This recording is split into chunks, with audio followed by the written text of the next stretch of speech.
Hey, what's going on? If you want to see a defense that I think will revolutionize Madden 19 and change the entire game for you, help you win more games, stick around.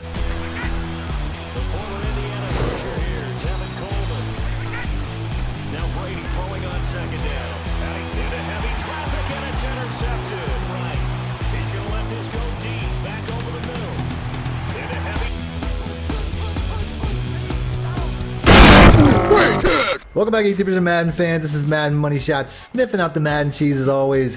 I got a play for you today, rather a couple of plays that in my opinion will solve all your defensive issues that everybody seems to be having plaguing the Madden community. I have a feeling that this is what you guys have been missing, and I don't want to oversell it, but it's so opposite of what you're probably doing right now, unless you're doing this. If you're doing this, by all means, let me know in the comment section how it's working out for you. But this is probably so different than what you're doing right now that you're probably going to think me mad for bringing it up and for trying to get you to use this defense. I'm in the Eagles playbook, but the defensive playbook doesn't matter because this play can be found in the 4-3, the 4-3 under, the 4-4, the nickel, whatever formation you're using, you can find this play. And that's because it's not one play. It's actually multiple. The play that I'm going to show you today is the cover one hole.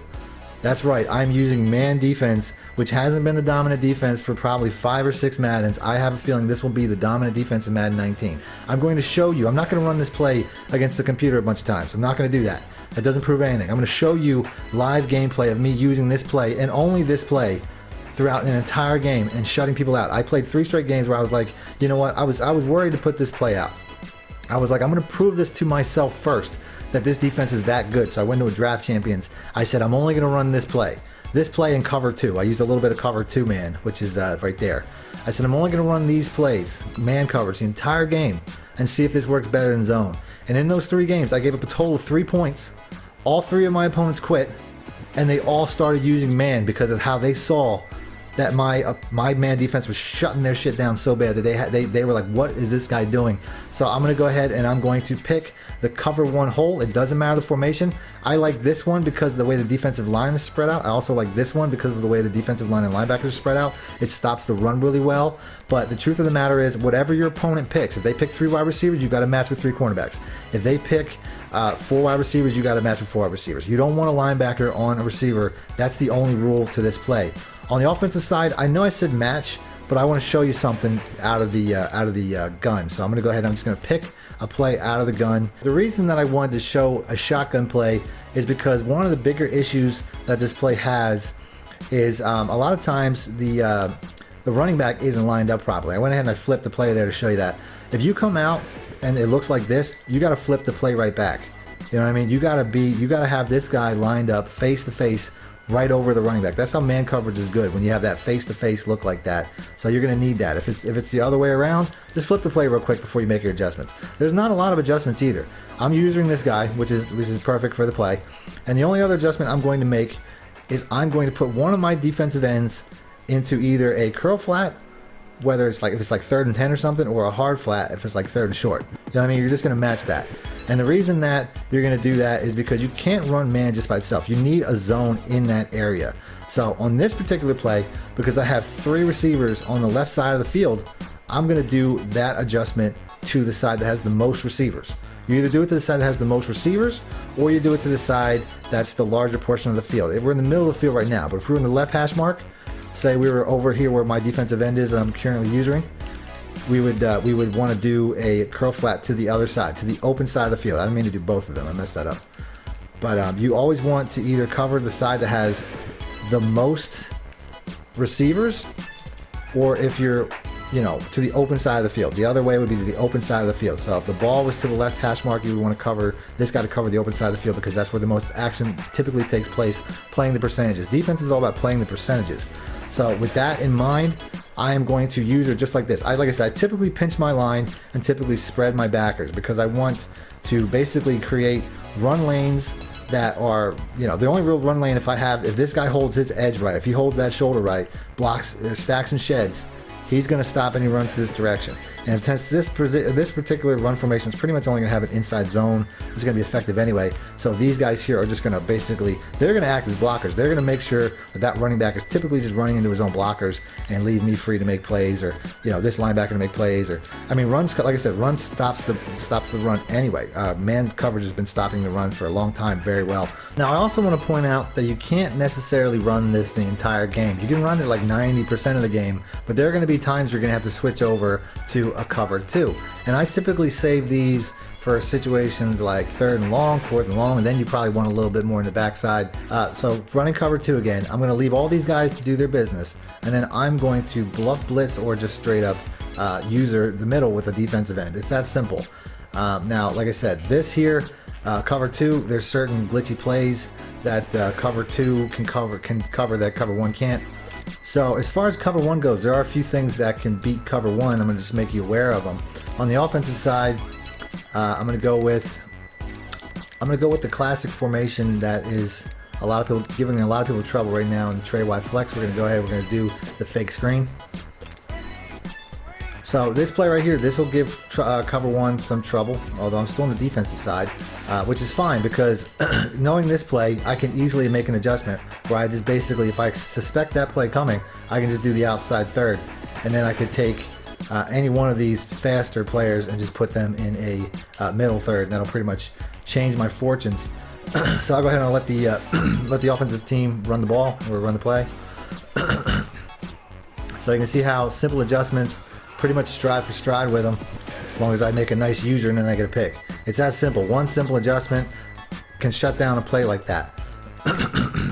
Could also be, something else that gives this play troubles. I'm gonna go ahead and I'm gonna switch it.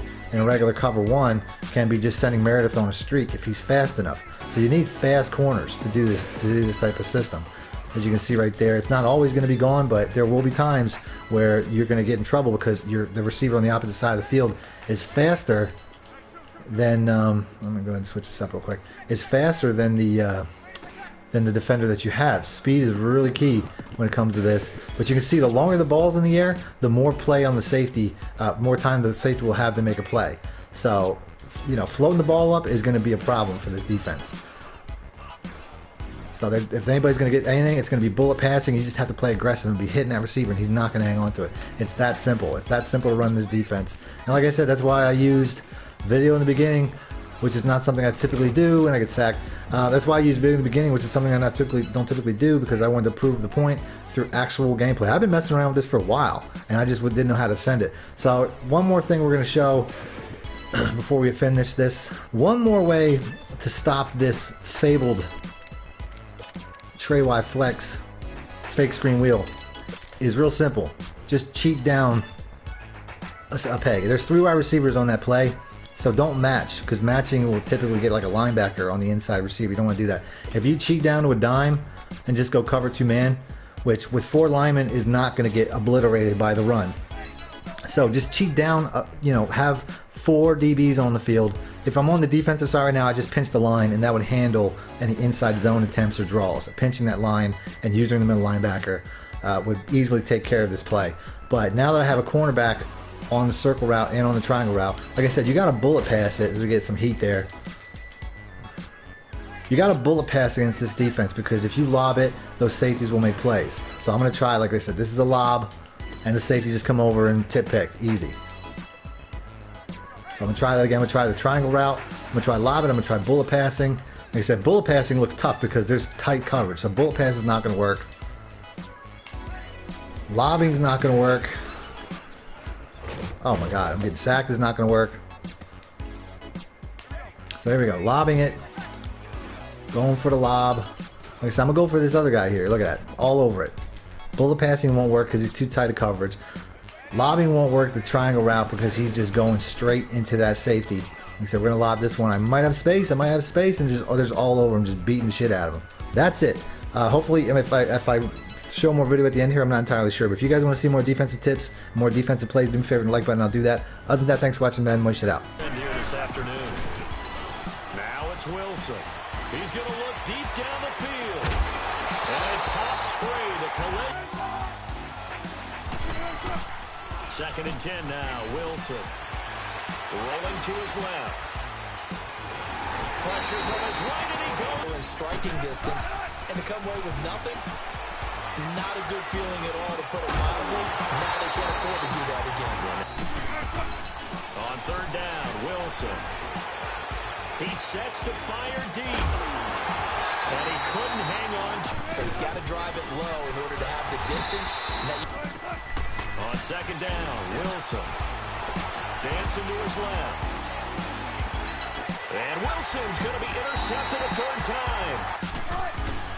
Out of the gun, here's Wilson. And it's intercepted at the goal line. A.J. Boye with a pick. Weaving through traffic, and now he's free. He's at the 50, the 30, 10. And he takes this one back into the end zone. Need more help or just want to show your support? Then head over to my Patreon and join my team, where you can get exclusive content like ebooks and bonus plays, as well as early access to my vids and more. Link in the description below.